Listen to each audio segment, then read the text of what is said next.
time management and how it impacts goal setting. In the last audio on goal setting, we started to talk about time management. Now that we have identified how time management skills affect achieving goals, let's go into this in a little more detail. 1. Shifting priorities and crisis management. Management guru Peter Drucker says that crisis management is actually the form of management preferred by most managers. What is ironic is that actions taken before the crisis could have prevented it in the first place. 2. The telephone. Have you ever had one of those days when you just had to answer the phone with "Grand Central Station, how can I help you?" The telephone, which can be our greatest communication tool, can be our biggest enemy to effectiveness if you don't know how to control its hold over you. 3. Lack of priorities or objectives. This is probably the biggest and most important time waster. It affects all we do, both professionally and personally. Those who accomplish the most in a day know exactly what they want to accomplish beforehand. Just ask Donald Trump. Unfortunately, too many of us think that goals and objectives are yearly things and not daily considerations. This results in too much time being spent on minor things and not the things which are important to our lives. 4. Attempting too much.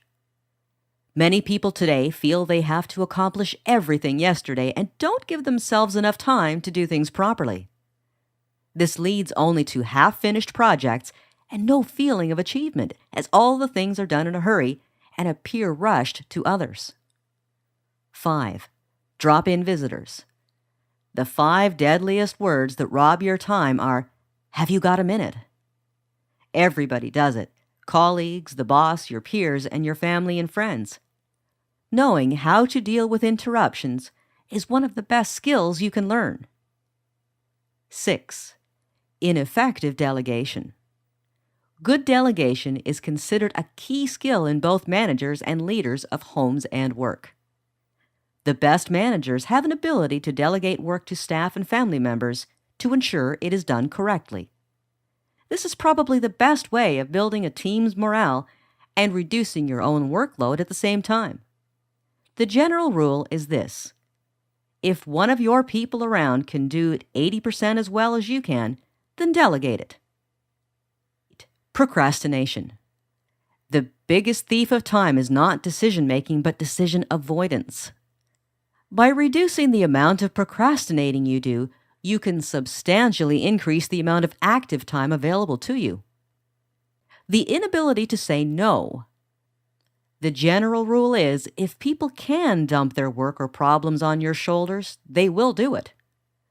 Some of the most stressed people around lack the skill to just say no, for fear of upsetting people. Get over it, because these people can do it for you. Meetings. Studies have shown that an average professional person spends about 17 hours a week in meetings, and about 6 hours in the planning time and untold hours in follow-up. Most people know what they want but have no plan to achieve it except by sheer hard work. What's the point in doing hard work when you don't know how to apply it? Your goals and plans should be reviewed daily, and they should also be adjusted regularly as achievements are met. Remember that successful people make lists constantly.